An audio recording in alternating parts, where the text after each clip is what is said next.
614,600,000 pebbles on Brighton Beach. Named one of the top 10 cities with brilliant beaches by the Lonely Planet last year, Brighton was. We've got 2 piers still. We've got the Brighton Pier, which we all know locally as the Palace Pier, which is a Victorian pier, famous for its stripy deck chairs and its candy floss and its thrill-seeking rides. And then we have the iconic West Pier, which is now only a skeleton of what it is, but it's possibly, well, definitely, I would think, the most photographed pier in the country. OK, we must move on now, gentlemen. Sorry. Criteria number 2. Alan, you're up first. Oh. Fish and chips. Quality, availability and cost. Oh, cheap, plentiful and brilliant. And Adrian, the Hunstanton offer? Well, so many to choose from, and all great quality. The seagulls certainly like them as well. I'd imagine they've got that in common with the seagulls in Brighton as well. Fairly indiscriminate, I reckon. And we're going to move on to the final aspect of the deck chair index. In many ways, the most important, gentlemen. The all-important X factor. What do you think your resort offers that others do not? Alan, you kick us off with the Brighton offer. Right, well, as a result, we've everything. We've the Royal Pavilion, the Royal Palace, Indian on the outside, Chinese on the inside. We've the I-360, the new I-360, officially the most slender tower in the Guinness Book of Records, 2016. Takes you up to a height of 450 feet, it's 162 metres. With all the Regency architecture along the seafront, all the various squares, with the beach, as I say, with 2 piers, with brilliant shopping, the independent shops through the north lanes of Brighton and the jewellers' shops in the lanes. And you're only a short bus ride away from the newest national park in the country, in the South Downs National Park. And let's hand it over to Adrian in Hunstanton. What can compete with the Brighton Pavilion, Adrian? Well, I think we'd go for the natural aspect, actually, the cliffs, which are, I think, one of the 7 natural wonders of Britain. Our fantastic sunsets, of course. Although we're in East Anglia, we are facing west, so we have the fantastic sunsets over the Wash. Everywhere is so easy to get to. You can walk around the whole town quite easily.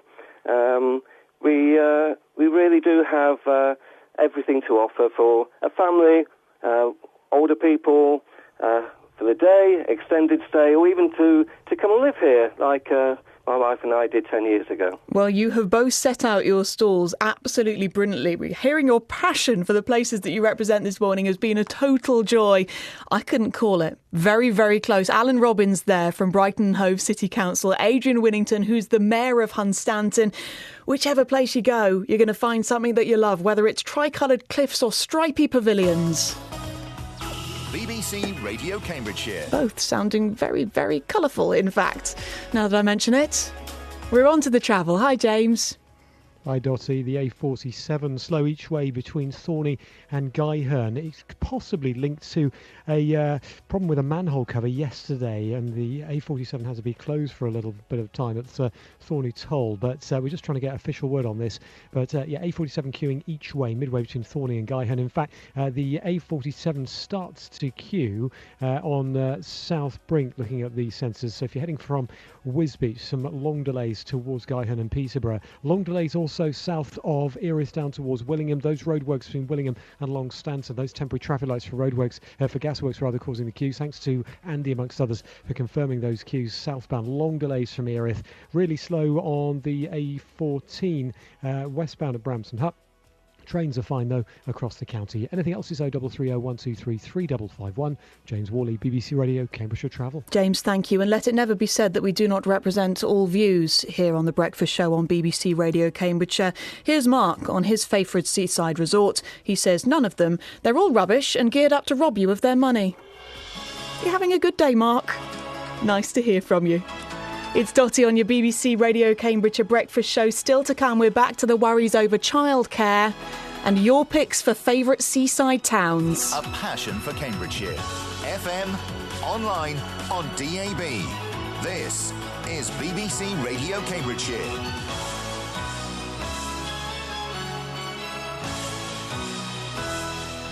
2 minutes past 8. Mark Summers has the news. Thank you, Dottie. Good morning. Parents who use a children's centre in Cambridge say they could be forced to quit their jobs or relocate their child's daycare because of plans to change its opening hours. The Fields in Abbey Ward has said funding cuts is forcing them to close at 4 rather than 6 p.m. A Cambridgeshire County Council spokesman said the reduction in funding for the nursery is due to a shortfall because the government's 33 hours of childcare amounts to less money than what parents would pay. Jocelyn Scott is Labour County Councillor for Arbury and led the opposition on the Children's Centre budget cut proposals. That indicates that the County Council, in my opinion, does not care about children. The national government set out a policy saying there would be 30 hours free childcare, but they did not provide the funding for it. So it's a nonsensical proposition that they're putting forward, and therefore it's leading to this consequence for the Fields and to the same consequence for other children's centres. Controversial plans to put up council tax bills in Peterborough have been approved. They'll increase by the maximum amount allowed of 6%. It means people in an average Band D property will have to pay an extra £1.42 a week. The City Council gave the go-ahead to the plan in a 4-hour-long meeting last night. John Holditch is the leader of Peterborough City Council. We wouldn't do it unless we had to do it. There's only so many reductions you can make. We're doing shared services with 5 authorities, with 18 different services. It enables us to reduce the amount of cuts we'd have to make. You have to cut your cloth, we have to find different ways of doing things, and regrettably that some services are weakened by it. Counter-terrorism officers are trying to identify the source of the nerve agent used to try and murder the former Russian spy Sergei Skripal and his daughter Yulia in Salisbury. Both remain critically ill in hospital after being found unconscious on Sunday. A police officer who went to their aid is also in intensive care. He's said to be conscious and talking, although his condition remains serious. A source close to the investigations told the BBC the chemical employed was unusual. From Salisbury, here's Tom Simons. Scotland Yard said the substance detected in the Salisbury attack had been identified. A source has told the BBC it was rarer than the sarin gas used in Syria and in an attack on the Tokyo Underground in 1995. It was not VX, the nerve agent used to kill the half-brother of the Korean leader Kim Jong-un last year. Police have yet to say if they know how and where the poison was administered. It's known that Sergei Skripal and his daughter had visited a pub and a restaurant before they were found collapsed near the Maltings shopping area of the city. And the Home Secretary Amber Rudd is due to make a statement about the attempted murder of Sergei Skripal in the Commons later today. The Liberal Democrat leader, Sir Vince Cable, has urged the Prime Minister to take a tougher stance with the European Union over the treatment of Gibraltar in the Brexit negotiations. Brussels has given Spain the power to block any deal between the EU and the UK on the fate of the territory. Sir Vince says rejecting that veto should be a red line for the government.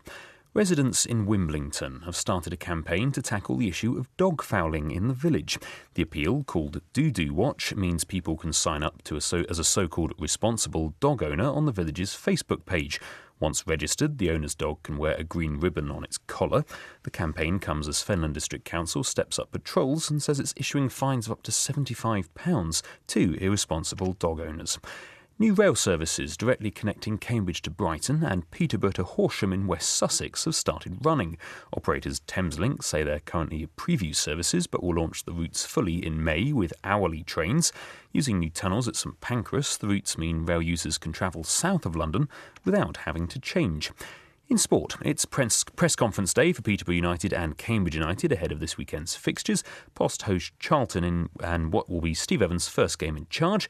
In League 2, Cambridge United go to second place Wickham with caretaker boss Joe Dunn looking for his 4th win in 6. And in ice hockey, Peterborough need to extend their winning run to 8 matches this weekend to secure the National Ice Hockey League 1 South title. The Phantoms take on Streatham Redhawks at Planet Ice after last week's 3-2 victory over title rivals Basingstoke Bison. And the weather for Cambridgeshire, cloudy, some outbreaks of rain, but that'll clear, leaving just the odd shower. Maximum temperature of 8 degrees Celsius, that's 46 in Fahrenheit. There's more news as it happens at bbc.co.uk/Cambridgeshire. It's 7 minutes past 8. This is BBC Radio Cambridgeshire. Good morning, it's Dottie McLeod on BBC Radio Cambridgeshire. There's something about the last 10 minutes of the show that's made me really want an ice cream.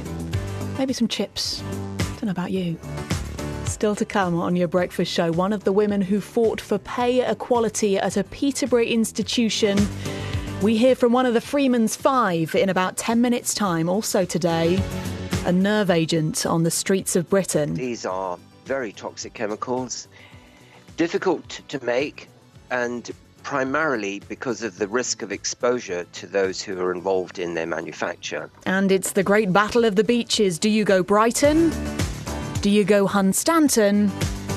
Or do you go Hemsby? We have got 4 fish and chip shops in Hemsby. Dolphin is a good one.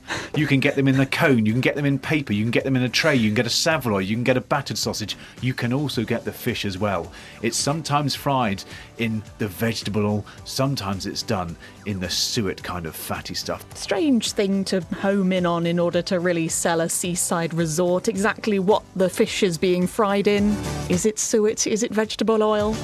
He's very excited though. What's your favourite British seaside town and why? Tell me this morning. 03459 25 2000. This is BBC Radio Cambridgeshire. 8 minutes past 8. Now we begin with the subject of childcare. As we've been hearing this morning, some parents in Cambridge say plans to change opening hours at a children's centre's nursery are totally destructive. The Fields in Abbey Ward in Cambridge is warning their services will have to close at 4 o'clock rather than 6 o'clock because of funding cuts by the county council.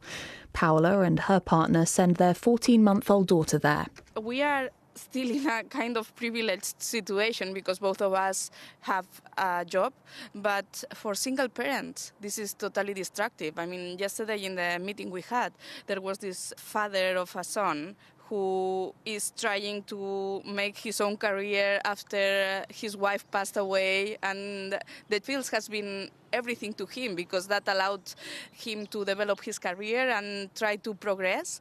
If they cut these 2 hours, that would mean that he cannot work full-time and probably need to ask for benefits. We've also heard this morning from Jocelyn Scutt, who's a local Labour councillor. The majority on the Cambridgeshire County Council do not care about children, because otherwise they would not have come to this conclusion. Look, there are £16.3 million in reserves, and that money, some of it, can be used for the 900k, for example, for the children's centres. Well, joining me now, Valerie Ashton, another mother who uses the services at the Fields. Morning, Valerie. Morning, Daddy. Thank you for coming in. How old is your little one? He's 19 months old. Okay, and how much time does he spend at the Fields? He's there full-time.